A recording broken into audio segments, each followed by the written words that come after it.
This afternoon, I was thinking to myself, what would actually be best for my viewers and the students of this channel?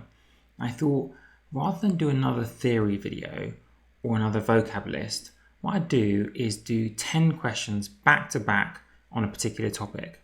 And I've picked out sentence equivalence, just because honestly, I feel like if you see question after question after question in a row, you will get a good idea of the techniques to use in terms of answering them. Now, I haven't seen these questions before. They are from greprepclub.com, and I'll give a link in the description, but it should be good in terms of giving you an insight into how I think about questions, even if I don't get all of them right.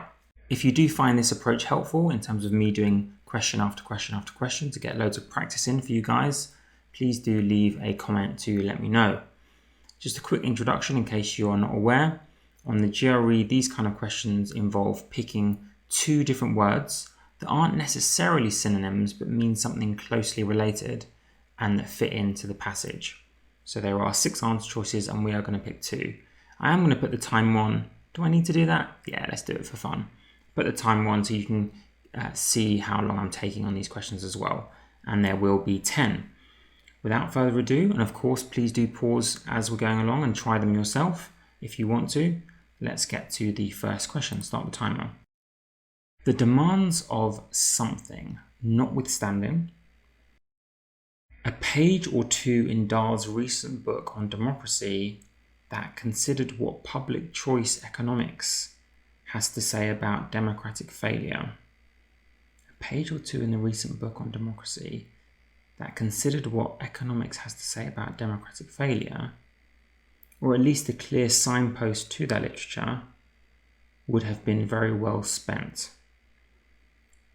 So this author had a lot of demands, and the person writing this is saying, well, forgetting about those demands for a second, so the demands of something notwithstanding, they should have done a page or two that considered about public choice economics, which I have no idea what that is, but the person's saying, why didn't they consider that? Now, they should have also done at least a clear signpost. So what demands would have stopped Dahl from doing those pages? Let's find out. Clarity. Nothing in the passage about not being clear. So I eliminate clarity. And clarity is very similar to cogency. So I'm not happy with those two. Brevity would fit. The demands of brevity, being brief, being quick. As in, I know there's demands for brevity, being short and precise, but notwithstanding that, despite that, they should have done a page or two on public choice economics. Happy with that. So it's B, and another word for brevity or shortness would be economy. So confident with that, I would pick that and not spend any further time. Do we get the answer? Where's the answer? Show answer, B and D correct. Okay, and then straight on to the next one. I would say I took a bit of time on that, 1 minute 45, that's the average amount of time you're allowed, but you know, I'll go quicker I'm sure on some of the others. Let's do the next one. Straight away, straight into it, this is fun. Though feminist in its implications, okay, this person's film something the filmmaker's active involvement in feminist politics. I guess avoids would be a good answer. Though feminist in its implications. So it's got feminist implications, but maybe the film disguises or avoids the filmmaker's active involvement in feminist politics. That would be a setup for the word though. I'm kind of teaching here, but I can't help it. Cloaked. Ooh, that's quite hard. Though feminist in its implications, the film portrayed, that wouldn't fit though, with though. Portrayed and represented, no. I don't know antedated. Cloaked would fit, but then we don't have another word that means cloaked, right? Cloaked. So I can't pick cloaked, even though I like it, because there's no other word. Antedated, I know ante is before, so I'm guessing that's the same as preceded, and that's the only pair that I can see here. Oh, it would make sense, right? So antedated and preceded both mean before, and it's saying the film was feminist in its implications, but it was before the person got involved in feminist politics. Whew. I was saved by the bell there. Honestly, I wasn't sure on the answer. I've never heard of that word antedated. Only got it right because of etymology, which I always emphasize in my vocab videos. Do check them out. And I knew that that would probably be the same as that. Let's check I got the answer right before boasting. Yeah, okay, A and D, correct. That was really hard because I was expecting it to be cloaked, but it wasn't because there's no matching word with cloaked. So don't just pick cloaked plus the word you don't know. It's better to use etymology to try and find a correct pair rather than a pair you know don't go together. That was fun, that was quite hard. Let's do the next one. Okay, start the timer. I'm obviously going to take a little bit longer because I'm kind of teaching at the same time, but it's okay. The point we might still take from the First World War is the old one that wars are always, as one historian aptly put it, something. They produce unforeseeable results. So the colon indicates we're just going to repeat what we just said, which was that we produce unforeseeable results. So I'm looking for two answers. Predict an answer before looking down here. I'm not even looking down here. I'm just going to predict an answer. And that would be unexpected, unpredictable, because then the colon is repeats what we just said. They produce unforeseeable results. So unsurprising, astounding, stunning. Yeah, I know many of you are going to think ruinous, devastating, but then that wouldn't fit with they produce unforeseeable results. So I want something that goes with that, which would be astounding and stunning. Pretty happy with that. Let's just pick that and move on. B and E, yes, correct. That was a bit easier. So I'm going to move on from that. But hopefully you learned something about colon means we just repeat what we already have said. Therefore, what we already said has to be about it being unforeseeable, stunning, astounding. And even though, of course, a war is going to be ruinous, producing ruin, and devastating, doesn't make it the right answer because there's nothing in the passage about being ruinous or devastating. Always look out for synonyms, antonyms, right? Nothing here about ruin, therefore we can't pick ruinous, even if we're tempted. Okay, next one. This is fun, actually. Probably get one of them wrong, but we'll see. A misconception frequently held by novice writers is that sentence structure mirrors thought. Okay, that's a misconception, a mistake that they have, is that they think sentence structure mirrors thought. The more convoluted the structure, the more complicated the ideas, right? The more convoluted, which means complicated, intricate, the more complicated the ideas. And this writer is taking the piss out of that and saying, this is a mistake. Make your sentences simple. Like novice writers, new writers think that they should have really long, convoluted sentences, and that's a mistake. So I'm looking for a word here. I'm going to predict an answer. The more convoluted the structure, the more intelligent, or perhaps better, complex. I don't know, something like that. The more complicated, yes. Involved. Involved is another word for complicated, like really difficult to grasp your hands on. Some of you might get that wrong based on not knowing the word involved. They might just think it just means getting involved in stuff, but the word involved also means kind of complicated. Just check the others though. Not super sure. Fanciful, no. Inconsequential, no. We're looking for a positive word because this is what the novice writers think they're saying about themselves. They think it's complicated and involved. Yeah, I think it's that. A and F. Obviously, if we save time, yes, then obviously for other questions we would have more time to spare for, say, reading comp.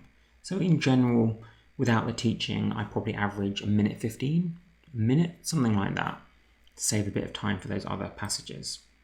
Okay, let's do this one. The government's implementation of a new code of ethics appeared intended to shore up the ruling party's standing with an increasingly something electorate. So they're going to implement this new code of ethics, and that's to shore up, to bolster the standing with something about the electorate at a time when the party is besieged, surrounded by charges that it trades favours for campaign money. Well, if they're besieged by these charges, maybe the electorate is unhappy, disgruntled, angry, irate, something like that. Restive, skittish. Now, vociferous would make sense. It means speaking a lot. That's in my vocab videos. But what other word here means speaking a lot? None of them. No, aloof is arrogant. Placid means calm, so there's no other word there that means vociferous, loud. Instead, we have skittish and restive, which both mean kind of disgruntled, getting ready to riot. So even if we're tempted by vociferous, there's no other word there that matches it. So it would be C and D, fitting in with the tone of the electorate getting angry because they think the government is corrupt, basically, trades favours for campaign money. That's hard, yes, fairly hard, C and D. Of course, it does also rely on the vocab of knowing what skittish and restive mean, but that's what my vocab videos are for. Okay, let's move on.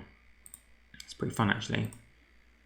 Although it does contain some pioneering ideas, I think I've seen this one before, pioneering is like new ideas, one would hardly characterise the work as original and innovative, because the opposite of pioneering, well, actually it's the same as pioneering, would be original and innovative. So although, that's the contrast word, although it contains some original ideas, one would not, hardly means would not, one would not characterise the work as original and innovative. Pretty sure I've done that either with a student or on the channel before. But anyway, I've never used GRE Prep Club before on the channel, so this is something new. And yes, it was C and F. Okay, next one. Because they had expected the spacecraft Voyager 2 to be able to gather data only about the planets Jupiter and Saturn, scientists were something the wealth of information is sent back from Neptune. I'm guessing overjoyed, surprised, because they thought they were only going to get Jupiter and Saturn, and now they're getting Neptune 12 years after leaving Earth. So predict an answer, don't look here, gather your own thoughts, let's predict an answer. Oh, I didn't do the timer, oh, never mind, too late. I'll do it for the next question properly. But anyway, still going fairly fast, which is we're going to think our own thoughts and we're going to say that they were surprised or overjoyed, something like that. Thrilled about, elated by, yes. You would be happy about extra data, extra information. Let's check the others. It's not about being confident, not about being anxious. And if it was being anxious, there isn't another pair for that. So E and C. That would be correct again. Happy with that. Obviously, this is a mixture of easy, medium, and hard questions, so I think that was a slightly easier one. Let's do this one. The plan which the engineers said would save the aquifer by reducing pumping to something levels has passed a government environmental review, but faces opposition from outdoor and environmental groups. This is hard. The plan which the engineers said would save the aquifer by reducing pumping to something levels.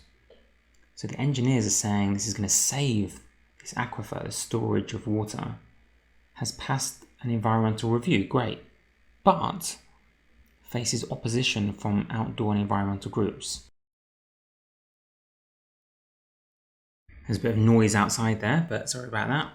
But anyway, these guys, these outdoor and environmental groups, are not in favour of the plan. They oppose it. So there's something wrong with what the engineers are saying, apparently. They're going to reduce pumping to manageable levels, practicable levels, innocuous, feasible, minimal, benign. Oh, this is hard. It could be innocuous and benign. They both kind of mean the same thing. Like not too significant, kind of not too bad, not harmful. But also feasible and practicable mean the same thing. Would save the aquifer by... I don't know anything about pumps though. By reducing pumping to...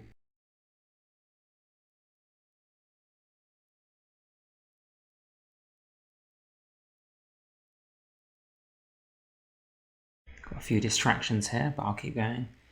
By reducing pumping to something levels. Feasible, practicable, innocuous, minimal, benign, you would say benign levels. I think B and C, just because those are the two words that most closely link to each other. I'm honestly not sure here. Feasible, practicable. Yeah, let's go for that. But not 100% sure on that. Ooh, ouch. A and F. Innocuous, benign. Yeah, I also said that pair, but how do we know that though? I think this question's dodgy. By reducing it to innocuous levels. But how, there's no clue about whether B and C or A and F would work. By reducing pumping to innocuous or benign levels. Like, why would reducing it to benign levels cause opposition from outdoor groups? There's no hint there. I don't like that question, but if there's anything I can use from it, it's to teach you guys that feasible and practicable mean the same thing. They mean possible, practical, workable. Whereas innocuous and benign mean positive, harmless. I guess maybe harmless kind of makes sense because, like, it's harmless, but for some reason faces opposition, like it's a shock. But really, I don't like this question. It's not too good. Maybe I'm just moaning because I got it wrong, but let's do this one. Overlarge, uneven, and ultimately disappointing. This is harsh. The retrospective exhibition, looking back in time, seems too much like special pleading for a forgotten painter of real but something talents. Well, if they're overlarge, uneven, and disappointing, they're real but limited talents, but something bad talents. You're not going to say amazing talents, because why are you calling it disappointing? So something like limited. There you go. First answer is limited. Limited and circumscribed. It's a hard question, but circumscribed also means kind of limited. Like someone's drawn a circumference around them to limit the growth. So limited talent. You've got some talent, but it's limited. Partial means in favour of one side over another. You might have been tempted because it kind of looks like partly, but no. Undiscovered, no. Prosaic, boring, no. Okay, that was A and D. See, difficulty hard. See how I always predict an answer. Very helpful. And let's do the last one. Here we go. I've got feasibilities back. Although many proponents of lie detection desire to engage disciples, I was about to say. Although many proponents of lie detection desire to engage disciplines outside of law enforcement. Oh, right. So they want to use lie detectors outside of just the police and to stimulate interest in the progressive success of science's newest machine. So it's getting better and better. It's progressive. The history of mechanical lie detection should be is. The history of mechanical lie detection is fraught with questions of something and inclusion. Inclusion. Yeah, why they use that word? But anyway, are fraught, are like hindered or attacked or concerned with questions of not really efficiency, legitimacy and validity. Yes, that would work. They both kind of mean the same thing. Practicability and feasibility both mean the same thing, as we saw in the last question. But I just don't see anything in this passage about being practical or feasible. So really, if we're talking about concerning questions, then you'd want to do something like, is it legitimate? Is it valid? A lie detector. I think that fits much more with, is it feasible? That wouldn't be as scary. So D and E, and let's check that. Yeah, I think that's quite important. That word fraught, it means, we have an issue here that's fraught with dilemmas or that's fraught with anxiety. It means filled up with to a scary level, to the point where you're concerned. And you wouldn't really be as concerned or anxious about it being feasible, practical. Like, is it possible? Is it practical? We can do it, but is it practical? Or is it efficient? That wouldn't really be scary. But if it's not legitimate, not valid, the lie detector, in law enforcement and outside, well, that would be quite scary. So that's how I got that one. So apart from that one question, obviously, I got them all right. But more importantly, that's 10 back-to-back showing you the techniques I want you to use. Reading slowly, engaging with it, gathering your own thoughts and predicting an answer before you look at the answer choices. On top of that, of course, utilizing some quite advanced vocabulary, which you can gather by looking through all my videos in the vocab playlist. Really hope this helped, and if it did, please do leave a like and a comment. See you in the next video.